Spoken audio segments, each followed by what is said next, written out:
नमस्कार। बिहार की बात में आपका स्वागत है। मैं हूं पंकज कुमार। लगातार बिहार की बात में असुद्दीन ओवैसी की पार्टी किससे समझौता करेगी, किससे नहीं, हम इस पर चर्चा कर रहे हैं और चर्चा करने की वजह भी है क्योंकि असुद्दीन ओवैसी के बदले स्वरूप को कौन एक्सेप्ट करेगा, इसकी उत्सुकता आप लोगों में भी होगी और मुझ में भी है। इसलिए मैं ये जानना चाह रहा हूं कि दरअसल असुद्दीन ओवैसी को एंटी नेशनल और तमाम तरह के एडजेक्टिव से नवाजा जाता था। क्या असुद्दीन ओवैसी के बदले स्वरूप में अब आरजेडी उनको एक्सेप्ट करेगी? यकीन मानिए मेरे पास जो जानकारी है और वो पहले से थी, नहीं। तो अब बदले परिस्थिति में असुद्दीन ओवैसी क्या करने जा रहे हैं, उनकी पार्टी क्या करने जा रही है? कल वो नाराज भी हुए थे और वो किस प्रकार नाराज हुए थे वो भी हमने आपके सामने रखा था। अब हमें खबर मिल रही है कि असुद्दीन ओवैसी छोटी छोटी पार्टियों के साथ गठबंधन करने की फिराक में है और प्रदेश के अध्यक्ष अख्तरुल ईमान के साथ आईपी गुप्ता की मुलाकात हुई है और आईपी गुप्ता की मुलाकात के बाद क्या कुछ हुआ वो भी हम आपको बताएंगे। लेकिन अभी सीधे लिए चलते हैं अपने मेहमानों के पास, पर उससे पहले हमारे संवाददाता अख्तरुल ईमान ने क्या बातचीत की है वो हम आपको बताने जा रहे हैं। कि हमारे राष्ट्रीय अध्यक्ष टोपी वाले हैं, तो शायद इन लोगों को बर्दाश्त नहीं हो पा रहा हो। तो बहरहाल हम लोग देख रहे हैं, हमने पिछले इलेक्शन में भी 2020 के इलेक्शन में हमने ग्रैंड डेमोक्रेटिक अलायंस बनाया था, हमारा खाका है। आज हम प्रयास कर रहे हैं, लोगों से मिल रहे हैं कि ट्रेन छूट गया तो बस से तो जाना है, सफ़र तो करनी है। मैंने इनको भी राजद, कांग्रेस और लेफ्ट के लोगों को, तीनों से हम लोगों ने अपने प्रपोजल को रखा है। और तीनों में से किसी के पास से कोई आपके पास संकेत? अब तक तो कोई बात नहीं आई है, अब तक तो कोई बात नहीं आई है, अब तक तो कोई बात। एक खबर ये भी आई थी और आपके द्वारा पार्टी में वो शेयर भी किया था कि पान पार्टी के जो अध्यक्ष हैं आईपी गुप्ता, उनसे मुलाकात हुई। फिर ये भी खबर आई कि आपकी शायद कुछ गुफ्तगू जो है वो बसपा से भी हो रही है। तो जो पिछले विधानसभा चुनाव में आप लोगों ने एक अलायंस बनाया था, क्या वो पॉकेट्स फिर भरने की तैयारी हो रही है क्या? क्योंकि खबर आप लोगों को मिल गई होगी। अभी तो हमारी कई घटक दल से बात हो रही है, लेकिन ये समय पर हम लोग इसका वो करेंगे, आपके सामने में लाएंगे। प्रयास जारी है हम लोगों का। प्रयास जारी है, ये बात कह रहे हैं, लेकिन एक बात तो साफ दिखाई पड़ रहा है कि अब आरजेडी, लेफ्ट, कांग्रेस सबसे उन्होंने बात की, प्रपोजल रखा, पर कोई किसी ने हाँ नहीं भरा। और आपको बेहतर पता है कि कितने दौर की मीटिंग महागठबंधन की हो चुकी है, पर अभी तक ओवैसी की पार्टी एमआईएम को कोई न्योता नहीं मिला है। और अभी हमने सुना है, हमारे संवाददाता ने क्या बातचीत की प्रदेश के मुखिया, एमआईएम के मुखिया अख्तरुल ईमान जी से। बड़ा सवाल ये उठता है कि अब एमआईएम क्या करने वाली है, ये हम आपको बताने जा रहे हैं। आईपी गुप्ता की पार्टी जो कि नई पार्टी है, वो अभी उभरी है। नई पार्टी जिस तरीके से आपको बता दें कि राजनीतिक स्पेस में जगह ढूंढ रही है, उसमें किस तरीके से कामयाब होगी? एमआईएम के समर्थन से कामयाब होगी? क्या इसमें बसपा भी आने वाली है? तमाम सारी बातें हम आपको बताने जा रहे हैं। हमारे साथ जो मेहमान जोड़ रहे हैं उनके पास आपको सीधा लिए चलते हैं।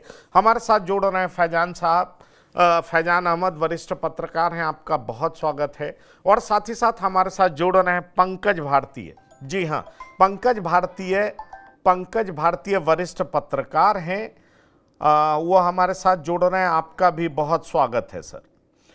तो बड़ा सीधा सा सवाल है फैजान साहब जो मैं आपसे करना चाह रहा हूं, जिस तरह की बात दिखाई पड़ रही है उससे क्या लग रहा है कि अब ओवैसी की पार्टी के आईपी गुप्ता से समझौता करने जा रही है? क्या बीएसपी से भी समझौता करने जा रही है? हमारे संवाददाता कुछ इस तरफ ही इशारा कर रहे हैं। जी, लग तो ऐसा ही रहा है, क्योंकि उनका कहना है कि भाई हमने सबको प्रपोजल भेजा, आरजेडी को भी भेजा, कांग्रेस को भी भेजा, लेफ्ट पार्टी को, लेकिन कहीं से भी कोई रिस्पांस अभी तक, निगेटिव या पॉजिटिव कोई भी रिस्पांस अभी तक किसी की तरफ से नहीं आया है। अब ऐसा अगर होगा तो फिर इंतजार की घड़ियां खत्म जब हो जाएंगी तो वो भी अपना कोई एक दूसरा रास्ता अपना अख्तियार करेंगे, और उसका संकेत भी मिल रहा है। उनके लोग पान पार्टी आईपी गुप्ता से भी मिल चुके हैं, उनसे ही बात कर चुके हैं। और जैसा कि अभी आपके संवाददाता जो अख्तरुल ईमान से बात कर रहे थे, तो उसमें अख्तरुल ईमान ने भी कहा कि 2020 में भी हम लोगों ने ग्रैंड डेमोक्रेटिक सेकुलर फ्रंट बनाया था, लेकिन देखिए उस ग्रांट से 5 साल पहले जो फ्रंट बनाया गया था उसका कोई बहुत अच्छा, बहुत पॉजिटिव नतीजा तो निकला नहीं था। अब उसमें देखिए पार्टियां कौन कौन सी थी। एक उपेंद्र कुशवाहा की पार्टी थी RLSP, मायावती की पार्टी थी BSP, देवेंद्र प्रसाद यादव की पार्टी थी SJDD, ओम प्रकाश राजभर की पार्टी थी SBSP और संजय चौहान की पार्टी थी जनवादी पार्टी। अब देखिए इन लोगों ने सभी सीटों पर चुनाव लड़ा था। इस फ्रंट ने जो बहुत अच्छी तरह शेप नहीं ले पाया था उसने सारी सीटों पर। अब देखिए उपेंद्र कुशवाहा ने 104 सीटों पर अपने उम्मीदवार खड़े किए थे, नतीजा क्या हुआ? 0। BSP ने 80 सीटों पर अपने उम्मीदवार खड़े किए थे, नतीजा हुआ 1 सीट जीती उन्होंने। SJJD ने 25 सीटें, एक भी नहीं जीता। और MIM उसमें जो था उसने सबसे कम सीटें लड़ी थी, यानी सिर्फ 19 सीटें लड़ी थी और उसके 5 MLA जीते थे। तो उसमें जो सबसे अच्छा रिजल्ट था वो MIM का ही था। तो देखिए जो अच्छा रिजल्ट आप दिख रहा है आपको, ये MIM का 5 सीटें, MIM ने 5 सीटें सीमांचल एरिया में जीती थी। और ये शो करता है कि असदुद्दीन ओवैसी की मकबूलियत है वहाँ सीमांचल में, उनकी पॉपुलैरिटी है, उनको लोग जान रहे हैं, उनको लोग पसंद भी कर रहे हैं और उनको लोग फेवर भी कर रहे हैं, उनकी पार्टी को फेवर कर रहे हैं। अख्तरुल ईमान वहाँ उनके एक मजबूत स्तंभ हैं जो कि सीमांचल से ही है। तो ऐसी हालत में अगर आप फिर से एक बार MIM ये कोशिश कर रही है कि वो एक कोई फ्रंट बना ले जिसमें BSP हो सकती है, क्योंकि BSP किसी से तालमेल नहीं कर रही, तो BSP उसमें हो सकती है। और भी जैसे IP गुप्ता की पार्टी हो सकती है, जो भी पार्टी भी बनी नहीं है या बन रही है, वो हो सकती है। पप्पू यादव भी हो सकते हैं, अगर कि उन्होंने अपनी पार्टी का मर्जर कांग्रेस में किया था, लेकिन वो मर्जर तो उसका कोई नतीजा तो निकला नहीं था, तो वो हो सकता है कि वो भी इसमें शामिल हो। और भी ऐसी पार्टियां, क्योंकि देखिए चुनाव आते आते बहुत सी नई नई पार्टियां बन जाती हैं, तो उसमें हो सकता है कि और भी पार्टियां बने, तो उनके साथ उनका अलायंस हो सकता है। अलायंस का कितना असर होगा ये तो चुनाव ही बताएगा। लेकिन बहरहाल MIM ने अपनी ताकत तो दिखाई है, 2020 में भी दिखाई है और 2025 में भी वो अपनी ताकत दिखाएगा। इसलिए देखिए पंकज जी, मुझे याद आ रहा है कि पिछले शुक्रवार को भी हम लोग इसी मसले पर, इसी बात पर डिबेट कर रहे थे और मैंने उसमें उम्मीद यह जाहिर की थी कि शायद RJD कांग्रेस इनके साथ, MIM के साथ कोई समझौता कर ले। हालांकि अभी तक उसमें कोई इस तरह की बात अभी तक सामने नहीं आई है, लेकिन मैंने इसमें यह भी कहा था कि अगर वहां अलायंस या समझौता कोई नहीं होता है तो इसका सीधा नुकसान RJD और कांग्रेस यानी उनके गठबंधन को होगा। और इसी की ज्यादा उम्मीद है, खासतौर से सीमांचल एरिया में। देखिए सीमांचल में 24-25 सीटें हैं विधानसभा की, वहां तो अच्छी तरह नुकसान पहुंचा देंगे MIM के कैंडिडेट RJD और कांग्रेस को वहां नुकसान पहुंचाने की पोजीशन में है। नहीं, इसके अलावा और भी आप बहुत सी ये सीटें बात हैं कह रहे जहां पोजीशन में हैं, लेकिन जी मैं एक सीधा सवाल जो पूछ रहा हूं वो ये है कि पोजीशन में है पर RJD कांग्रेस एक्सेप्ट क्यों नहीं कर रही है? पंकज भारतीय जी, यही सवाल मेरा है। पिछली बार सरकार नहीं बना सके और हम लोगों ने यह चर्चा भी की थी कि 22 सीटों पर MIM की वजह से RJD हार गई थी सीमांचल में, लेकिन अभी भी RJD और कांग्रेस इस बात को एक्नॉलेज करने को तैयार नहीं है। आप देखिए कल असदुद्दीन ओवैसी खुद अपनी नाराजगी जाहिर कर चुके हैं पब्लिक प्लेटफॉर्म पर, प्रेस के साथ, और अख्तरुल ईमान तो कह चुके हैं कि हम तीनों दल RJD कांग्रेस लेफ्ट सबके सामने हमने बात रख दी है।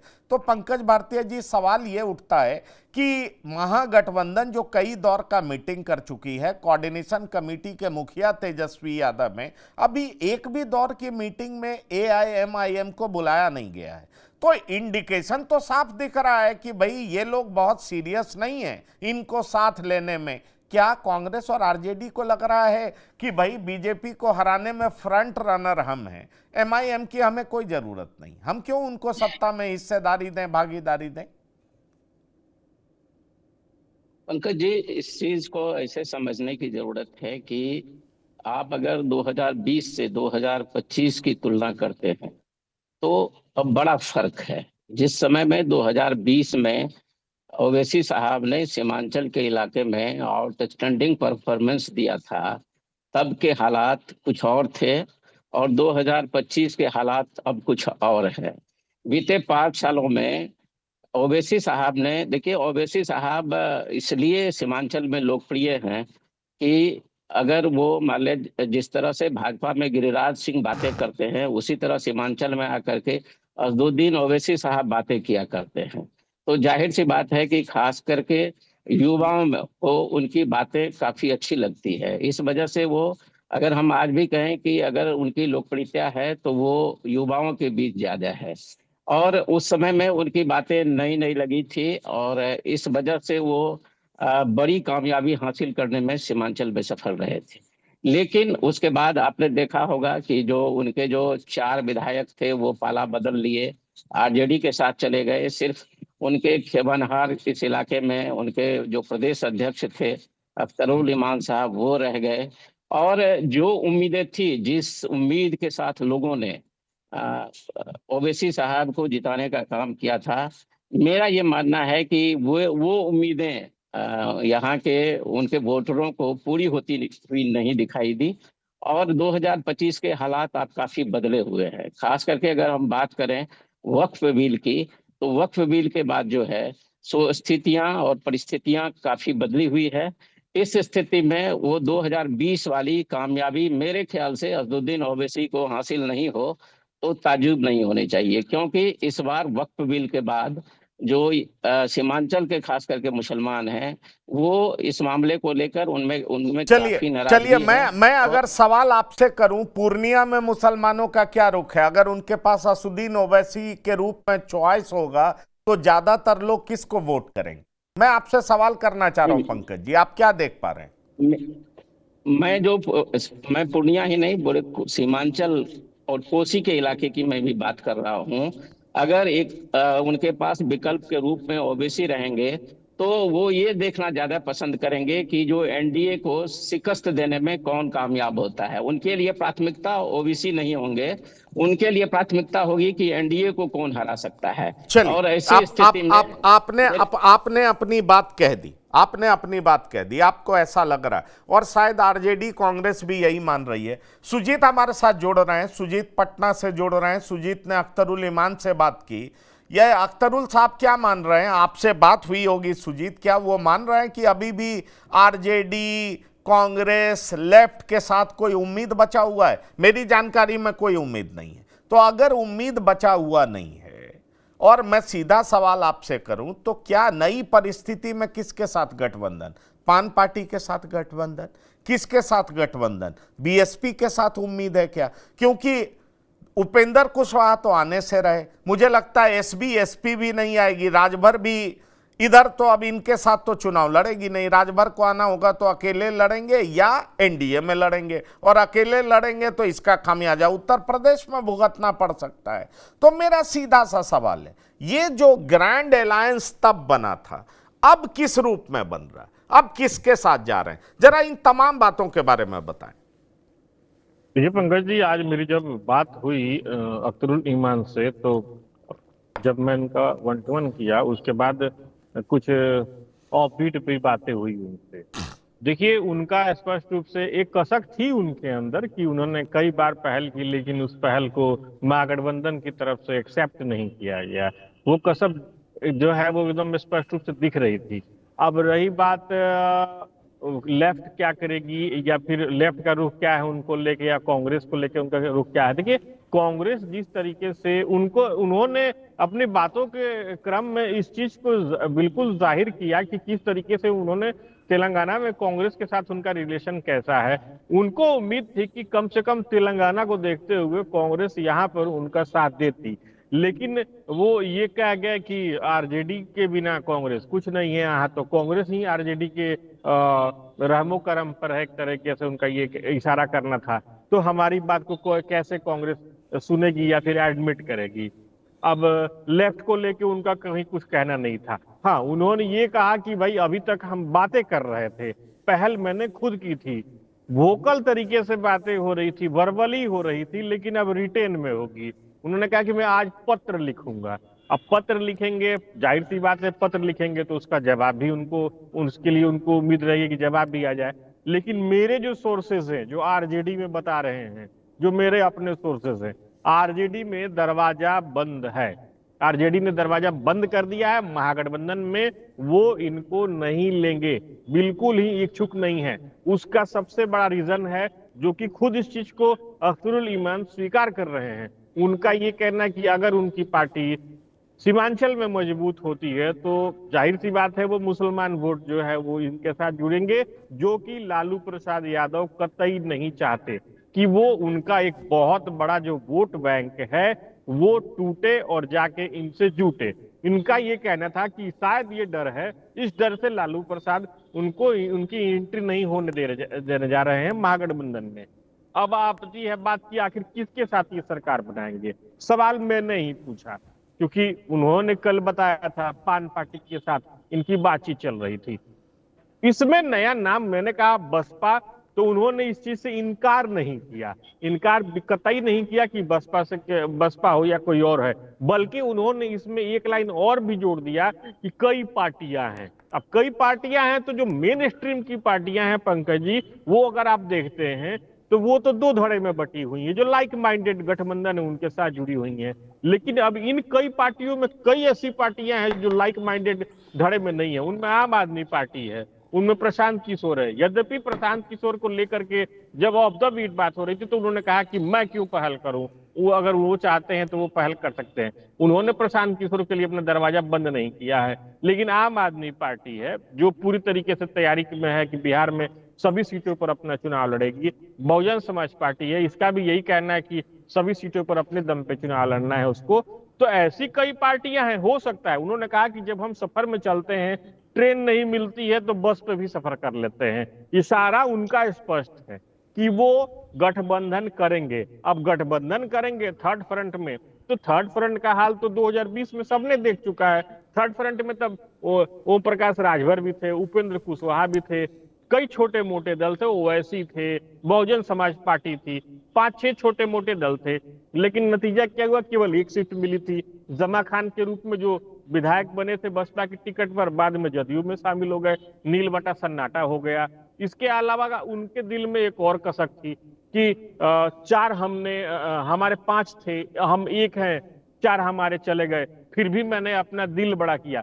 दिल बड़ा करने वाली बात नहीं थी, वो ये चाहते थे कि हम सट जाएं। तो सटने के साथ निश्चित रूप से जो भी महागठबंधन का जो वोट बैंक है वो इनके साथ जुड़े। 5 से 6, 7, 8 या जो भी हो, जितनी भी इनकी सीटें मिलती उनको उन पे इनके उम्मीदवार जीत के आके, उम्मीदवार अगर जीत के आते तो जाहिर है इनका ऑरा और बढ़ता। ये पूरी बात का कुल निचोड़ पंकज जी यही है कि इन्होंने थर्ड फ्रंट का रास्ता खोल दिया है।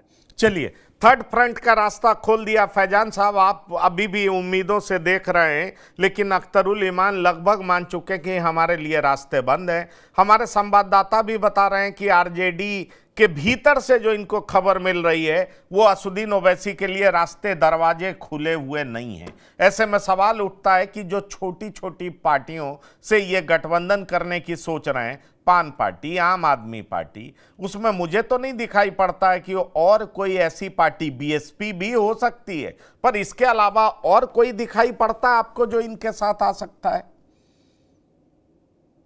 हाँ, अभी तो नहीं दिखाई दे रहा है, क्योंकि जो जो पार्टियों के नाम आपने लिए हैं वही पार्टियां सामने हैं, और उनसे इनका समझौता या एक थर्ड फ्रंट का जो एक्सरसाइज शुरू किया है वो हो सकता है। हो सकता है कि इस बीच में और भी कुछ कोई नई पार्टी अगर बने या नई पार्टी बाहर से आए तो वो भी हो सकता है। लेकिन इसमें कोई भी ऐसी पार्टी नहीं है जो कहीं कोई प्रेशर दे सके, या जिसका कहीं कोई प्रभाव हो, या जिसका कहीं कोई किसी इलाके में, किसी क्षेत्र में जिसका असर हो। ऐसी कोई पार्टी इसमें है नहीं। लेकिन फिर भी मुझे मैं थोड़ा सा अपनी बात अगर कह रहा हूं तो मुझे लगता है कि सीमांचल एरिया में पिछले 5 सालों में एमआईएम का कद भी बढ़ा है और उसकी पहुंच भी बढ़ी है। ये अलग बात है कि उसके 5 विधायक जीते, 4 आरजेडी में चले गए। देखिए, ये एक चीज इसको देखना जरूरी है कि ये जो 4 विधायक जीते थे ये कौन लोग थे। ये सभी राजद के लोग थे, राजद के लोग थे, और उनको राजद में टिकट नहीं मिला था तो वो एमआईएम के टिकट पर इलेक्शन लड़ गए थे। जब वो जीत गए तो फिर लालू ने उनको जल्दी जल्दी से अपनी पार्टी में वापस ले लिया। तो ये इस तरह की बात थी। लेकिन पिछले 5 सालों में मुझे लगता है कि असदुद्दीन अवैसी का खासतौर से आप इधर देखिए, कुछ महीनों में उनका जो स्ट्रेचर जो बना है, या उनकी जो एक अलग इमेज बनी है मुसलमानों में तो बनी है, गैर मुस्लिम में भी उनकी एक ऐसी इमेज अभी बनी है। तो मुझे लगता है कि उनकी पॉपुलैरिटी वहाँ सीमांचल में बढ़ी है, और हो सकता है कि वो पिछले 2020 में उनका जो परफॉर्मेंस था उससे अच्छा परफॉर्मेंस इस बार हो। अलायंस हो या ना हो वो अलग बात है, लेकिन एमआईएम का परफॉर्मेंस उससे अच्छा होगा। क्योंकि देखिए, एक बात तो ये भी है कि मुस्लिम मतदाता 15 30 सालों से, कम से कम 30 सालों, अगर 1990 से देखा जाए तो 30 सालों से लालू यादव के सपोर्ट करते आए हैं, उनकी उनको उनके उम्मीदवारों को वोट देते आए हैं। लेकिन अब 30 सालों में उनका इंटरेस्ट कुछ कम हुआ है उनकी तरफ से। वो एक और किसी ऑप्शन की तलाश में है, एक अल्टरनेटिव की तलाश में है, और मुझे लगता है कि एमआईएम ही सबसे बड़ा अल्टरनेटिव उनके लिए हो सकता है, और वही है भी। तो मुझे लगता है कि उनको ज्यादा सीटें इस बार मिल सकती हैं, खासतौर से सीमांचल के क्षेत्र में। आपको ऐसा लगता है, और यही यही एक बड़ा सवाल है, सीमांचल के क्षेत्र में उनका कद बढ़ा है लेकिन ये लोग एक्नॉलेज नहीं कर रहे हैं। पंकज भारती जी, एक सवाल पूछना चाहता हूँ। अगर आप विधानसभा चुनाव देखें तो जीत हार का मार्जिन बहुत ज़्यादा नहीं होता है, 4000, 2000, 1500, कई जगह तो पिछला चुनाव आप देखिए 368, 72, इस तरह के वोटों के अंतर से जीत और हार हुई।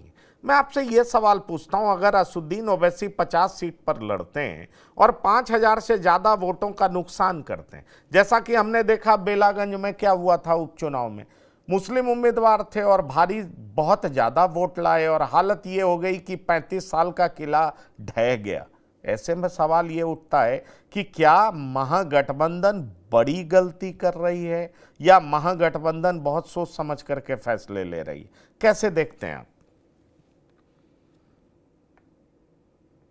पंकज जी, निश्चित तौर पर विधानसभा चुनाव में 5000 क्या 2000, 3000 मत भी काफी महत्वपूर्ण होते हैं, इसमें कोई शक नहीं है। लेकिन जैसा कि फैजान साहब अभी कह रहे थे कि जो सीमांचल के इलाके में बेहतर परफॉर्मेंस की संभावना है, तो मैं फैजान साहब की बातों से बहुत इत्तेफाक नहीं रखता हूं। लेकिन ये बात सच है कि निश्चित तौर पर ओवैसी साहब की पार्टी के जब उम्मीदवार सीमांचल के इलाके में, कोसी के इलाके में या फिर मिथिलांचल के इलाके में कहीं भी अगर होंगे, तो अगर वो 2-4 हजार वोट भी डेंट कर पाने की स्थिति में होंगे, तो उस स्थिति में सबसे बड़ा नुकसान जो है वो जेडीयू और आरजेडी और कांग्रेस को ही होगा। इस बात से इनकार नहीं कर सकते हैं। तो जाहिर सी बात है कि जो वो उनकी जो भी कामयाबी होगी, वो जो भी वोट असदुद्दीन ओवैसी साहब हासिल करेंगे वो महागठबंधन की शर्त पर ही करेंगे। लेकिन बड़ा सवाल है कि आपने जो पूछा कि जो ये जानबूझकर कांग्रेस और आरजेडी ऐसा कर रही है या फिर अनजाने में कर रही है, तो निश्चित तौर पर ये जो भी फैसला महागठबंधन ले रही है वो अलग रखना चाहती है। अगर ओवैसी के पार्टी को अलग रखना चाहते हैं तो निश्चित तौर पर वो उनका सोची समझी हुई रणनीति है। वो नहीं चाहते हैं कि जो मुस्लिम वोटरों की हिस्सेदारी जो है तो असदुद्दीन ओवैसी के बीच बांटी जाए। इस वजह से, और वक्फ बिल के बाद जो है जो स्थितियां जो थोड़ी बदली है, इस वजह से कहीं न कहीं महागठबंधन को इस ये बात लग रहा है कि जो इस बार जो है वोटों का बिखराव, कम से कम मुसलमानों के वोटों का बिखराव नहीं होगा और इसका फायदा उन्हें मिलेगा। और अगर वो एक बार असदुद्दीन ओवैसी को जगह दे देते हैं, स्पेस दे देते हैं, तो फिर आने वाले समय में एक बड़ी राजनीतिक कीमत महागठबंधन को चुकानी पड़ सकती है। और एक तीसरा दावेदार भी कांग्रेस और आरजेडी के बाद जो है तो एक बड़ा तीसरा दावेदार असदुद्दीन ओवैसी हो सकते हैं चलिए, अल्पसंख्यक वोटरों के हो मामले सकते में। हैं क्योंकि दावेदार, हो सकते हैं आगे कुआं पीछे खाई वाली स्थिति दिखाई पड़ रही है, लेकिन सरकार बनाएंगे कैसे? पिछली बार 22 सीट पर नुकसान पहुंचा दिए थे ओवैसी। इस बार 50 सीट से ज्यादा पर चुनाव लड़ेंगे, और सिर्फ सीमांचल में ही नहीं लड़ेंगे, बहुत सारी ऐसी जगहों पर लड़ेंगे जहां उनके हिंदू उम्मीदवार भी होंगे। सुजीत, हमारे कार्यक्रम में उनके प्रवक्ता बड़े गुस्से में थे। आप अख्तरुल ईमान जी से मिले, उनका रुख क्या था, वो किस तरीके से बात कर रहे थे? अगर आपकी बात हुई होगी इस बारे में कि कितने सीटों पर ये लड़ सकते हैं और सीधा नुकसान होगा, क्योंकि प्रवक्ता तो कह रहे थे बाद में रोइएगा मत, घमंड और गुरूर दूर रखिए। तो बड़ा सवाल यह है कि जैसा एमआईएम दावा कर रही है बहुत सारे हिंदू संपर्क में हैं, उन्होंने कुछ हिंदू उम्मीदवार का नाम भी डिक्लेयर कर दिया है। तो सुजीत ये बताइए, क्या कह रहे थे वो, कितनी सीटों पर सीधा नुकसान पहुंचा सकते हैं? ये गौर करने वाली बात है कि पिछली बार 22-23 सीटों पर नुकसान पहुंचा चुके हैं। तो डेंट तो किए ही थे वो, इसमें कहाँ कोई शक है। और इस तरीके से जो अभी तैयारी कर रहे हैं वो फिर डेंट करेंगे। देखिए, एआईएमआईएम ने अपनी रणनीति में बदलाव किया है। वो प्रियंका चौधरी को शिवहर से उतार चुकी है मैदान में लोकसभा चुनाव में। दीनानाथ मांझी को उसने तरारी से मौका दिया था। राणा रणधीर जो है अभी उसके विधानसभा के उम्मीदवार के रूप में पहले ही उन्होंने घोषणा कर दी है। ये वही राणा रणधीर हैं जिनके पिताजी जो हैं कदावर नेता थे सीतामढ़ी के। यहाँ 2 सीनियर बैठे हैं, उनको बखूबी पता होगा।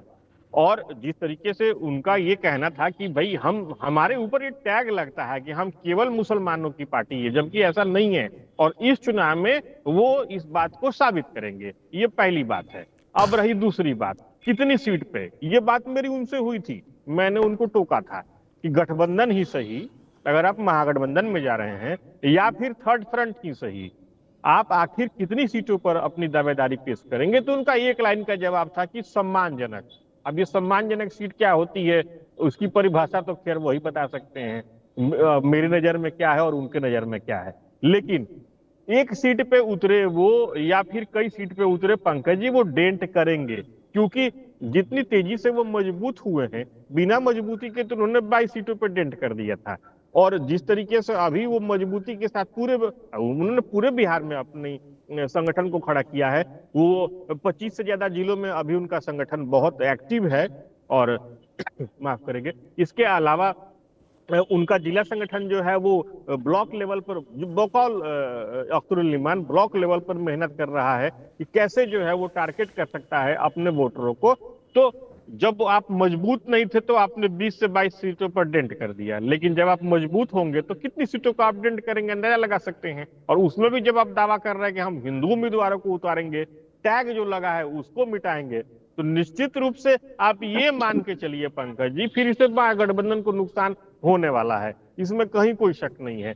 क्योंकि एनडीए को जो वोट देगा वो एनडीए का अपना लाइक माइंडेड होता है, वो एनडीए को दे देगा। लेकिन अगर एआईएमआईएम अगर आएगी फील्ड में तो घुसपैठ तो सीधे सीधे वो महागठबंधन के मतदाताओं के ऊपर करेगी। असर तो फिर दिखना ही पड़ जाएगा।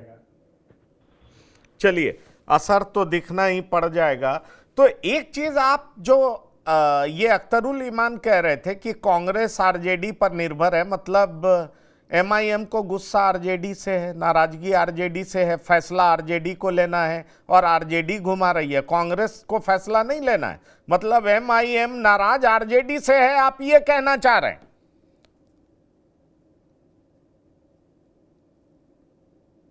सुजीत, जो उनकी बातें थी, जैसी मेरी उनसे बात हुई ईमान से, उनका जो शिकवा था, जो बहुत उर्दू शब्दों का इस्तेमाल करते हैं वो, तो उनकी जो शिकायत थी वो आरजेडी से ही थी।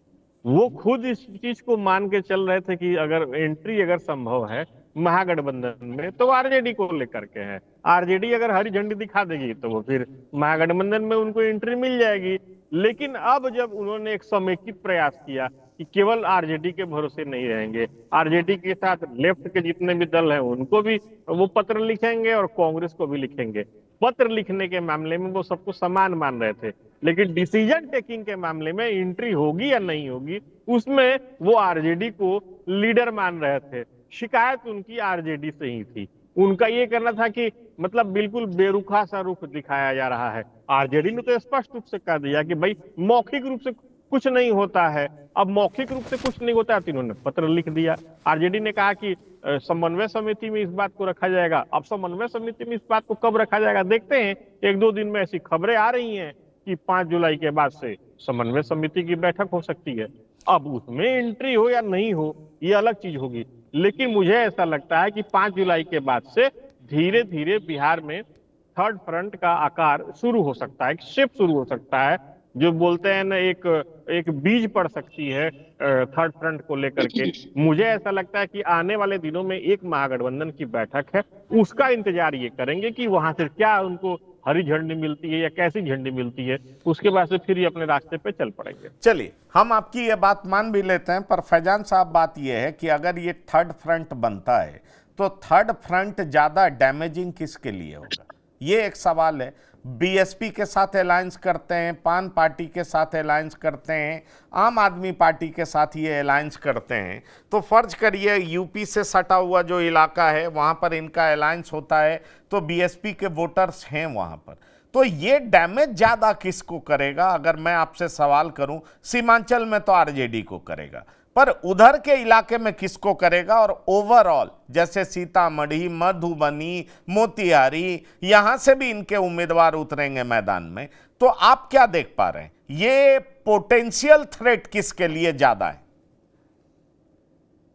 ये पोटेंशियल थ्रेट सिर्फ और सिर्फ आरजेडी के लिए है। देखिए, ये थर्ड फ्रंट बनता है, उसमें कौन कौन सी पार्टियां आती है, कौन पार्टियां कितनी सीट लड़ेंगी, ये लोग तय करेंगे। लेकिन एक बात तो बिल्कुल क्लियर है, और इसकी जानकारी भी मुझे मिले है कि खासतौर से सीमांचल के एरिया में असदुद्दीन ओवैसी की पार्टी आरजेडी के खिलाफ it will contest with a sense of vengeance. वो बदले की भावना से वो वहां चुनाव लड़ने जा रहे हैं। वो चुनाव जीतने के लिए या उसके लिए उनका मकसद नहीं, उनका मकसद है आरजेडी को कैसे ज्यादा से ज्यादा नुकसान पहुंचाया जाए, क्योंकि आरजेडी ने उनके 4 एमएलए को तोड़ा था और उसका उन्होंने बाद में कहा भी था कि हम इसका सबक सिखाएंगे, उसका बदला लेंगे। तो ये देखिए, अगर आरजेडी के साथ कोई अलायंस आखिर दम तक अगर नहीं होता है तो यही होने जा रहा है। सीमांचल में असदुद्दीन ओवैसी की पार्टी एमआईएम बिल्कुल इंतकाम के साथ, इंतकामी जज्बे के साथ वो इलेक्शन लड़ेगी, और आरजेडी को जहां भी जितना भी मुमकिन हो सकेगा नुकसान पहुंचाए। वो खुद जीते या ना जीते वो अलग बात है, लेकिन वो आरजेडी को नुकसान पहुंचाने की कोई भी कसर नहीं छोड़ेगा। देखिए, ये फैजान साहब कह रहे हैं, आप सहमत हैं? आप सहमत हैं पंकज भारतीय जी? देखिए, फैजान साहब जो कह रहे हैं उसमें काफी हद तक सच्चाई है। जब भी नुकसान की बात होगी तो निश्चित तौर पर जिन इलाके में ओवैसी साहब के कैंडिडेट होंगे उस इलाके में निश्चित तौर पर आरजेडी को और कांग्रेस को ज्यादा नुकसान होगा। लेकिन अगर ये फिर अलायंस के साथ उतरते हैं, इनके साथ अगर बीएसपी आती है या फिर ये इंजीनियर आईपी गुप्ता की पार्टी इंडियन इनकलाब पार्टी जो है वो आती है, तो अलग अलग जगहों पर देखिए, आपको ये समझने की जरूरत है कि इंडियन इनकलाब पार्टी इंजीनियर आईपी गुप्ता की जो ये पार्टी है, तो उनका जो वोट बैंक है वो कई जगहों पर जो है वो अलग अलग इलाके में अलग अलग पार्टियों से जुड़ा हुआ वो वोट बैंक है। तो कई जगह पर वो जो है तांती ततमा जो समाज है वो बीजेपी को वोट करता रहा है। तो इस स्थिति में अगर आईपी गुप्ता आ जाते हैं तो उस स्थिति में कहीं ना कहीं कुछ जगहों पर वो एनडीए को भी नुकसान पहुंचा सकता है। और अगर इनके साथ बीएसपी आता है तो जो उत्तर प्रदेश के इलाके हैं वहां भी वो किसी भी, हमको लगता है कि जो कहीं ना कहीं दोनों गठबंधन है उसको नुकसान पहुंचा सकता है। लेकिन ये सब तो सब भविष्य के गर्त में है कि इनके साथ बीएसपी आती है या नहीं, आईपी गुप्ता आते हैं इनके साथ या नहीं, क्योंकि आईपी गुप्ता जो है लंबे समय से वो दोनों गठबंधन जो है दोनों गठबंधन के वो संपर्क में है। मेरी जो जानकारी है आज वो भागलपुर के इलाके में है और बहुत जल्दी वो कोसी सीमांचल, अगले सप्ताह उनकी कई रैलियां हैं कोसी सीमांचल के इलाके में। तो कहीं ना कहीं वो भी अपनी जमीन तलाश रहे हैं, क्योंकि निर्णायक नहीं तो लेकिन कुछ न कुछ तो उनका जो अपना जो साथी तत्मा समाज का वोट बैंक है वो कुछ न कुछ प्रभाव डालने की स्थिति में इस इलाके में भी, कोसी सीमांचल और मिथिलांचल के भी इलाके में है।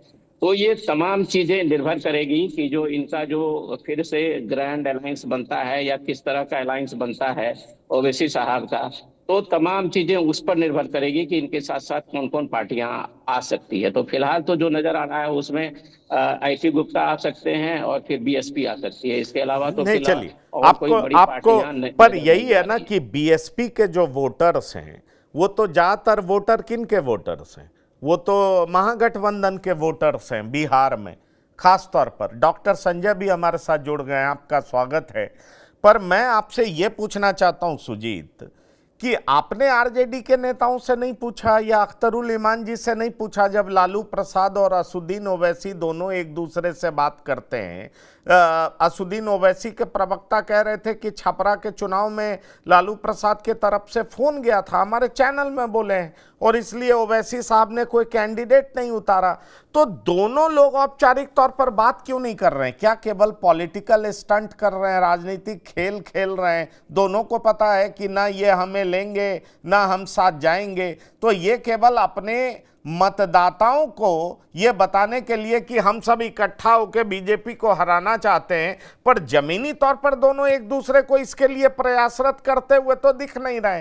एक कह रहे हैं चिट्ठी भेज रहा हूं, दूसरे कह रहे हैं मौखिक नहीं, चिट्ठी एक्सेप्ट करेंगे। जबकि अगर दिल मिलना होता है, संबंध बनाना होता है, तो गुपचुप कहीं भी मुलाकात हो जाती है। क्या इस बारे में आपकी कोई बात हुई है सुजीत? जी देखिए पंकज जी, मैं बता दूं कि आप ये बिल्कुल सही बात कह रहे हैं कि जब दिल मिलना है तो कहीं भी मुलाकात हो सकती है। ये बेसिकली अगर आप इसे स्पष्ट शब्दों में देखें तो ये एक तरीके से टालने वाली बात है। आप पत्र लिखेंगे, फिर पत्र का जवाब, पत्राचार, ये जो है तकनीक के जमाने में पत्राचार, और एक एक दिन जो है आपका जो है गुजर रहा है रणनीति के लिहाज से। आपको रणनीति बनानी है। अगर आप गठबंधन में महागठबंधन में शामिल होते हैं तो आप फिर उनकी बैठकों में शामिल होंगे, रणनीति में शामिल होंगे, सब चीज में शामिल होंगे। मैनिफेस्टो कमेटी की जो मीटिंग चल रही है उसमें भी शामिल होंगे। उसमें ये पत्राचार करना और फिर उसके जवाब का इंतजार करना, मुझे नहीं लगता कि ये बहुत कोई इफेक्टिव प्रोसेस और इफेक्टिव स्टेप है। ये एक मुझे लगता है कि अगले आने वाले दिनों में जब बात नहीं बनेगी तो ये बात जरूर AIM-IM कह सकती है कि भाई हमने तो आपसे वर्बली भी बातें की, हमने तो आपको पत्राचार तक किया, लेकिन आपने ध्यान नहीं दिया। ये अपने लिए एक सेफ जोन रखना चाहते हैं कि लोगों के बीच में ये क्या कह सकते हैं कि हमने यहां तक किया, हमने वहां तक किया। नहीं, चलिए, रखना चाहते हैं। डॉक्टर संजय भी जुड़ गए। डॉक्टर संजय, बीएसपी के साथ समझौता होता है तो ज्यादा नुकसान किसको पहुंचाएंगे, एनडीए को या महागठबंधन को? आईपी गुप्ता, बीएसपी के साथ समझौते की संभावना है असुद्दीन ओवैसी की पार्टी का, तो क्या देख पा रहे हैं, नुकसान किसको ज्यादा? देखिए, बीएसपी के साथ ट्रेडिशनली रविदास समाज के लोग जुड़े हुए हैं, और वो खास करके वो जो इलाका है कैमूर सासाराम का इलाका है, ठीक है, छिटपुट और भी जगहों पर उनका एक प्रभाव है। तो माना जाता है कि ये समाज तो कहीं ना कहीं से इंडिया गठबंधन के साथ है। राजेश राम जी तो बजाते उसके अध्यक्ष ही बनाए गए हैं कांग्रेस पार्टी के। ये भी दावा करती है, आरजेडी भी दावा करती है कि उस समाज पर हमारा प्रभाव कहीं अधिक है। तो ये तो कोई थर्मामीटर से मेजर नहीं किया जा सकता है कि किस समाज को कम या किस समाज को किस गठबंधन को अधिक फायदा होगा। लेकिन हाँ, बीएसपी अगर साथ आती है तो स्वाभाविक है कि वो समाज जो हाथी छाप देखता है तो उनका मिजाज उन्हीं के साथ खड़ा होता है। तो इंडिया गठबंधन को ज्यादा प्रभावित होते हुए दिखता है जो उनके साथ अभी दिखता है कि जो रविदास समाज जो उनके साथ होते, अगर बीएसपी वोट काट लेती है तो उनका घाटा होता है। और पिछली बार भी 19 सीटों पर लड़े थे AIM-IM, 5 जीत गए थे। तो इनका भी गठबंधन तो कुछ ही पार्टियों के साथ था ना। और एक ऐसे ही बात हो रही थी तो बताया गया कि सीमांचल के इलाके में कांग्रेस के बाद अगर दूसरी कोई पसंद है मुसलमानों के बीच में तो वो ओवैसी है। तो अगर ओवैसी पसंद है और उनके साथ बीएसपी जुड़ जाती है, उनके साथ पान समाज के लोग जुड़ जाते हैं, तो एक वोट बैंक का तो एक बनेगा ही ना समीकरण, जिसमें वो वोट तो इंडिया गठबंधन का ही वो ज्यादा नुकसान करेंगे, फायदा इसका उठा ले जाएगी एनडीए। इस सच्चाई से कैसे इनकार किया जा सकता है।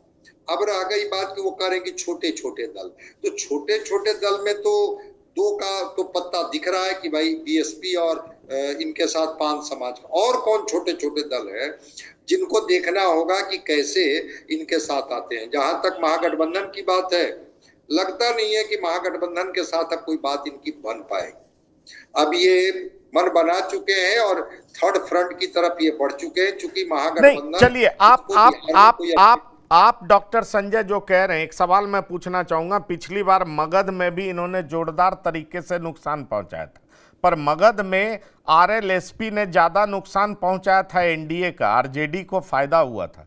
पर इस बार उपेंद्र कुशवाहा तो एनडीए का हिस्सा है।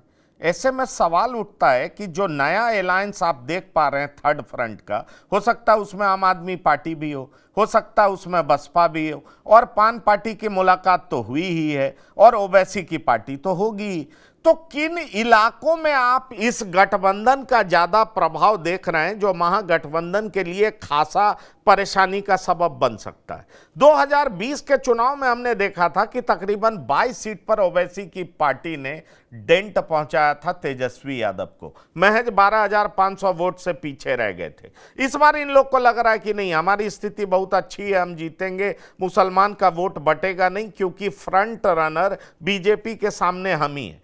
तो ऐसे में गंभीर सवाल यह उठता है कि बदलता स्वरूप ओवैसी का, ऑपरेशन सिंदूर के बाद नए स्वरूप में ओवैसी, और फिर हिंदुओं को अपने पार्टी के टिकट पर उतारा जाना, इन तमाम चीजों को अगर आप देखते हैं तो आप क्या एहसास करते हैं कि क्या जो आरजेडी अभी तक पोस्चरिंग कर रही है या इंट्री नहीं दे रही है ओवैसी को, तो क्या इससे आरजेडी को नुकसान होगा या ज्यादा डिस्क्रेडिट कांग्रेस को भी मिल सकता है? नहीं, कांग्रेस को भी मिल सकता है। मगध ही नहीं, शाहाबाद में भी इन्होंने एनडीए को नुकसान पहुंचाया था। 22 सीटों पर शाहाबाद में मात्र 20 सीट पर ही तो जीत पाए थे, ये इंडिया गठबंधन जीत गई थी, और 2 सीट पर ही मात्र ये एनडीए गठबंधन जीत पाए थे। तो मगध ही नहीं, शाहाबाद में भी इन्होंने नुकसान पहुंचाया था। देखिए, जो एक सैंपल साइज अब कितना बड़ा है मुझे नहीं पता है, लेकिन एक लोगों ने जो सर्वे किया है कि सब कुछ के बाद भी राष्ट्रभक्ति को लेकर के ऑपरेशन सिंदूर में जो इनका ओवैसी साहब का जो ये रहा, उसके बाद भी मुसलमानों में एक एक्सेप्टेंस इनका है। चूंकि ये कहते हैं कि हम केवल वोटर बन के नहीं रहेंगे, हम लीडर बन के रहना चाहते हैं, ये बातें लोगों को अपील करती है। तो अगर ठीक है, पान समाज के लोग, बसपा के लोग, उपेंद्र कुशवाहा का कुशवाहा समाज न भी उनके साथ आएगा, लेकिन अगर ये मजबूती के साथ ये लड़ते हैं तो इंडिया गठबंधन में चाहे जितना टेकन फॉर ग्रांटेड आरजेडी ले ले, कांग्रेस जितना टेकन फॉर ग्रांटेड ले ले, लेकिन मैं समझता हूं कि ये डेंट तो करेंगे और इंडिया गठबंधन को ही डेंट करेंगे। क्योंकि उपेंद्र कुशवाहा के वजह से और लेफ्ट पार्टियों की वजह से वो मगध और शाहाबाद का परिणाम का रिफ्लेक्शन आप बता रहे हैं कि उसमें वो इंडिया गठबंधन बेहतर की, जबकि एनडीए तो बिल्कुल। लेकिन वही नॉर्थ में जब चले जाइए, उत्तर बिहार में, तो उत्तर बिहार में जिस कहा जाता है दरभंगा प्रमंडल को लेकर के, या जो कोसी का जो इलाका है, या फिर वो सुपौल मधेपुरा उधर चले जाइए, फिर सीमांचल में चले जाइए, वहां तो कहीं ना कहीं से ये प्रभावित कर देते हैं इंडिया गठबंधन को। नहीं, ठीक है, आप ये बात कह रहे हैं। एक सवाल का जवाब मैं फैजान साहब से भी लेना चाहूंगा क्या आपको लग रहा है कोसी सीमांचल में ही इनका असर रहेगा, या आप देख पा रहे हैं कि नए स्वरूप में ये मुश्किल में डाल देंगे? क्योंकि उपचुनाव में एक मुसलमान कैंडिडेट जन स्वराज पार्टी ने खड़ा कर दिया, सुरेंद्र यादव हार गए, और मेरी जानकारी में तैस यादव एमएलए चाहते हैं कि ओवैसी से समझौता हो। तो आपसे मैं पूछना चाह रहा हूं फैजान साहब, क्या आप कोसी सीमांचल में ही देख रहे हैं, उत्तर बिहार में ही देख रहे हैं, या मगध शाहाबाद में भी नुकसान देख रहे हैं, सेंट्रल बिहार में भी नुकसान देख रहे हैं? कितना असर है ओवैसी की पार्टी का? देखिए, ज्यादा नुकसान सीमांचल में ही देख रहे हैं हम तो। और क्योंकि सीमांचल के क्षेत्र में ही एमआईएम ने अपनी मतलब जो शुरुआत की एमआईएम ने 2015 से, तो वो सीमांचल से ही की थी, और उन्होंने अपना अच्छा एक वहाँ एरिया इलाका बना लिया, और वहाँ पर उनके समर्थकों की संख्या भी बढ़ी है। और ख़ास तौर से मुसलमानों में जो यंग मुस्लिम हैं उनको वो काफ़ी अपील कर रहे हैं, वो उनको अट्रैक्ट कर रहे हैं। तो इसलिए मुझे लगता है कि सीमांचल में नुकसान ज़्यादा हो जाएगा महागठबंधन को। नुकसान ये और दूसरी जगह भी हो सकता है, क्योंकि जैसा कि मैंने पहले भी कहा कि मुसलमान आज की तारीख में एक और अल्टरनेटिव की तलाश में है। कांग्रेस को उन्होंने 40 साल तक मान लीजिए कि सपोर्ट किया, तो इधर 30 सालों से वो आरजेडी को सपोर्ट करते आ रहे हैं। तो 30 साल भी एक लंबा समय होता है। अब उस 30 साल के बाद भी मुस्लिम के जो एक नया जो जनरेशन जो एक और आ गया, वो भी और पहले वाले लोग भी वो देख रहे हैं कि अब लालू जी का, देखिए लालू जी का अब वो उतनी स्वास्थ्य उतना अच्छा नहीं है कि वो, लालू जी को मुसलमान जरूर अपने लीडर के तौर पर देख रहे थे, लेकिन ये जरूरी नहीं है कि वो तेजस्वी को भी अपना लीडर मान करके उनको देखें और उनके पीछे चले। इसलिए मुझे लगता है कि कांग्रेस बड़ी बात कह रहे हैं आपने, बड़ी बात कह दी आपने, बड़ी बात कह दी। और वो बड़ी बात ये है कि लालू प्रसाद को लीडर मान रहे थे मुसलमान, लेकिन तेजस्वी को भी लीडर मानेंगे, ये इसकी कोई गारंटी नहीं है। और दूसरी बड़ी बात पिछले कुछ चुनाव से सामने आ रही है कि मुसलमान को उनका रिप्रेजेंटेशन उतना नहीं मिलता है जितनी उनकी आबादी है, और ओवैसी इसी मुद्दे को बड़े जोर शोर से उठाते हैं। और इस मुद्दे को सिर्फ ओवैसी ही नहीं उठाते, प्रशांत किशोर भी उठाते हैं, और वो कहते हैं कि आप लालटेन में तेल की तरह जल रहे हो। गंभीर सवाल है कि क्या जिस तरीके से असदुद्दीन ओवैसी और उनकी पार्टी आरजेडी पर प्रहार करने लगी है, क्या इससे दबाव आरजेडी पर बनेगा, या आरजेडी इस दबाव से निकल करके फिर से साबित करेगी कि उसका आधार वोट बैंक मुस्लिम और यादव है? क्योंकि मुसलमान इसलिए वोट करेंगे आरजेडी को क्योंकि बीजेपी के खिलाफ सीना तान करके कोई पार्टी सबसे आगे बढ़कर खड़ी है तो वो आरजेडी है। और यही सवाल का जवाब कहीं ना कहीं आरजेडी को यह सोचने पर मजबूर कर रहा है कि सत्ता की भागीदारी हम असदुद्दीन ओवैसी के साथ क्यों करें।